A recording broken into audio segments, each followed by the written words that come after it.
Hi guys, and welcome back to December the 13th. I would just start this by saying that I haven't read this book at all. I haven't read the English version at all. So when I read it now for you guys, it's the first time that I read it as well. I should probably started saying that in the first video I posted, the one explaining everything. But I didn't think of saying it. So now you know. The first time I read it to you guys is the first time I read it. The English version, of course. So, if some sentence seems weird or something like that, it's because I haven't read them before. I'm just reading out loud while I'm reading. So, with that, I'm just gonna start. The Christmas Mystery by Jostein Gaarder, December the 13th. When Joachim woke up on December the 13th, Mama and Papa were in his room already.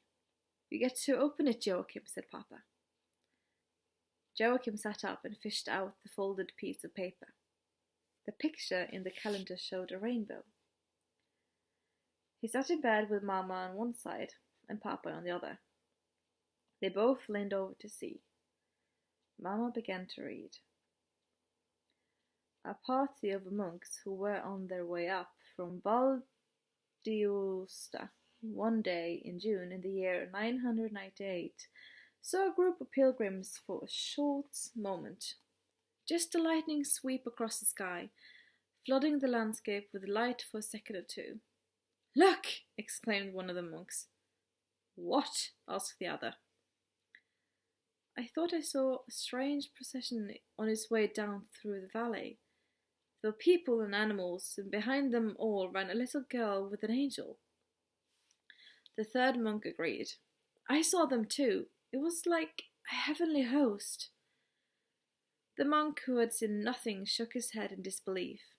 Are you sure you can stand the thin air up here? He asked.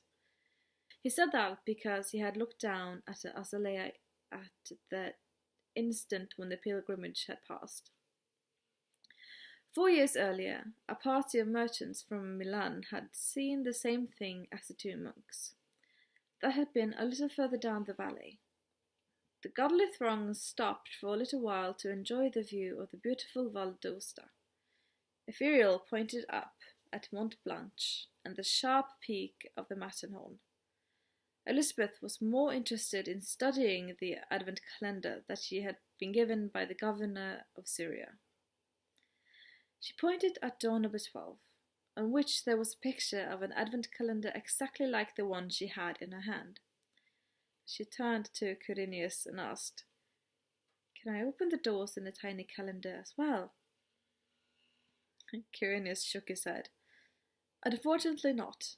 That calendar is sealed with 7 seals. Dixie!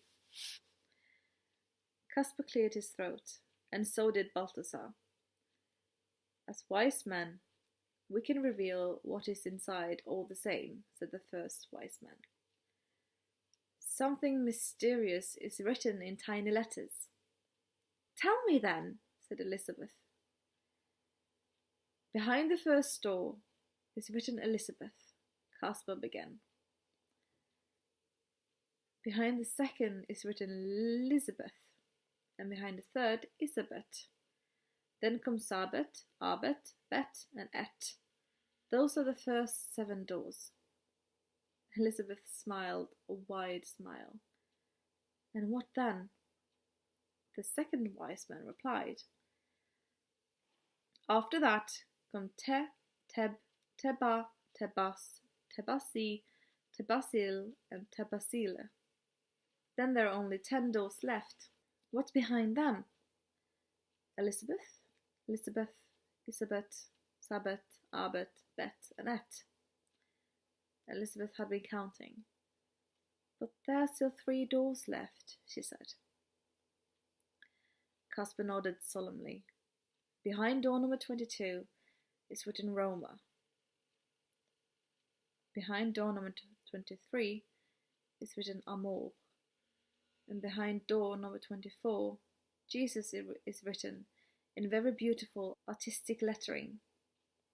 One letter is red, the second is orange, the third is yellow, the fourth blue-green, and the fifth indigo violet. That makes all the colors of the rainbow, for Jesus was like a rainbow. Why? When it had been pouring and the sun breaks through the dark clouds, the rainbow appears in the sky. It's just as if a little bit of Jesus is in the air, for Jesus was like a rainbow between heaven and earth. Joshua lifted up his shepherd's crook and struck a stone with such force that it echoed all around the mountains. "To Bethlehem," he said. "To Bethlehem!" And it was as if the mountain replied, "Lehem, Lehem, Lehem." It didn't take long for them to reach the Po Valley, Po with one O, P-O Valley. That is the fertile land formed by the Great Po River, which flows from the Italian Alps in the west to the Adriatic Sea in the east. Ephriel told them that they would be going the same way as the river. They travelled through the lush countryside until the Po River met another big river called the Ticino. That was near the trading city of Pavia. Ephriel told them that the angel watch showed 904 and that Pavia already had a law school that was famous throughout Europe. Joshua was about to strike the ground with his shepherd's crook, but Jacob the shepherd spoke first. He pointed down at a large raft lying by the riverbank and said, "We'll borrow that." So the whole procession of pilgrims jumped on board the raft. As they were about to push off from the bank, a man came running towards them with a sheep in his arms. "Accept my sincerely offering," he said. So 6 sheep had to be crammed together on the narrow raft. When they were out on the river, Quirinius said that Elizabeth could open door number 13 in the Advent calendar. Behind it was a picture of a man carrying a sheep. When Mama finished reading, they sat on the bed for a long while without saying anything.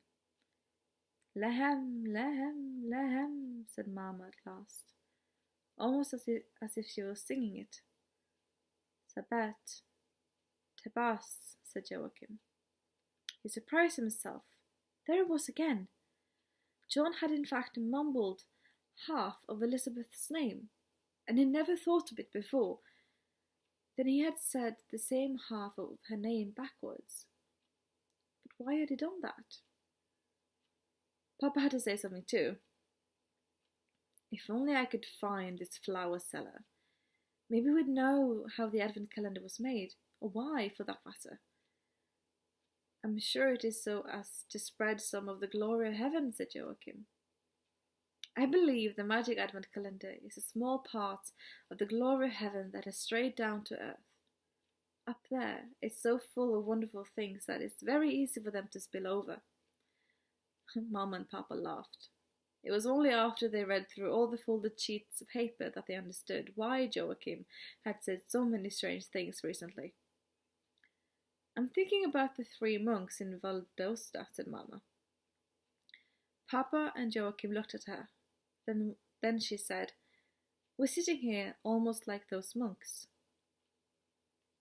Joachim could no longer keep his secret about meeting John. It was as if this last little secret was exploding inside his head, so it was good to let it out. "John was at the gate one day when I came home from school," he said. "He got our address from the man in the bookstore." Papa jumped up. "Why didn't you tell us?" "I didn't think it was important. He only wanted to know who I was." Yes, but what did he tell you?" said Papa impatiently. "He must have said something about the magic Advent calendar." "He said it wasn't Christmas yet. Then he said he'd tell me more about Elizabeth another time." Papa nodded. "I'll drop by the market again today.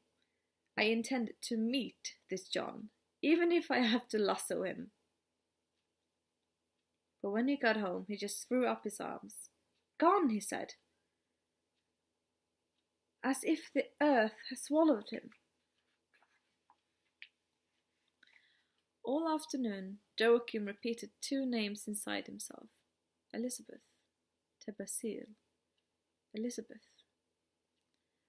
One name was a reflection of the other. But when Joachim looked in the mirror, he saw himself, though the picture in the mirror was reversed. Could it be a secret message that the two Elizabeths were one and the same person? But Tebasil sounded like a proper name too. Could there be someone called Tebasil as well?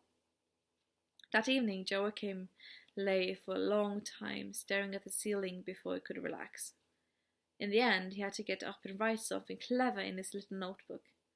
It was something he had seen in his head. He wrote,